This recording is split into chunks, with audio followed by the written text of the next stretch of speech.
This is the MacBook Neo and worth it po siyang bilhin. Here's why.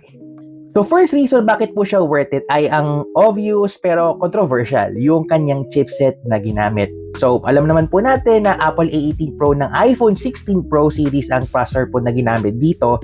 And for those people na ang daming daldal at reklamo na bakit nilagay ni Apple ang isang phone chipset or processor sa isang laptop katulad ni MacBook Neo, hindi naman kakayanin yan ng macOS kasi baka mamaya mag-lag yung mismong mga apps na ginagamit ko. 3 tabs na sa Chrome po ito, baka mag-hang po yan kahit mag-Canva lang ako.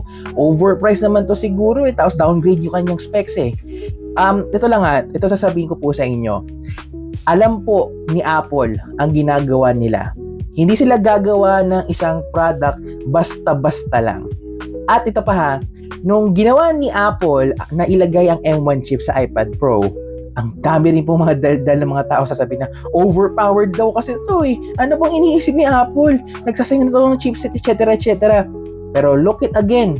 Noong naglabas sila ng iPadOS 26 at nagpa-feature po sila ng Stage Manager doon sa iPad Pro, meron po doon sa features ng M1 chips ng iPads.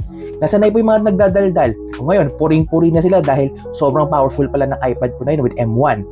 Gaya ang sabi ko po sa inyo, alam naman po ni Apple yung ginagawa nila dito. And fun fact lang, 2023 pa po rumored po na meron pong Apple na low-cost MacBook na ginagawa sila na gusto daw po talagang kalabanin ng Chromebook.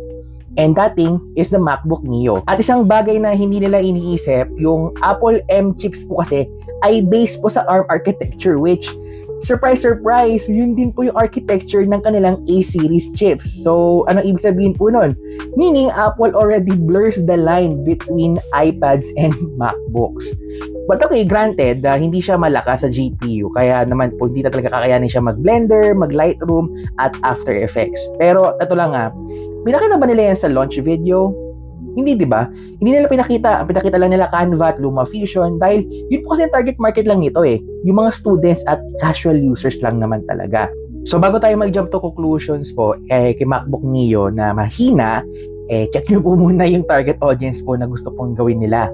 Kalabanin ang Chromebook. Pang medium to heavy user naman po kayo, of course, mag-MacBook M2 laptop na lang kayo. Okay? So may ba kayong tanong? Lagyan nyo yan sa comment section.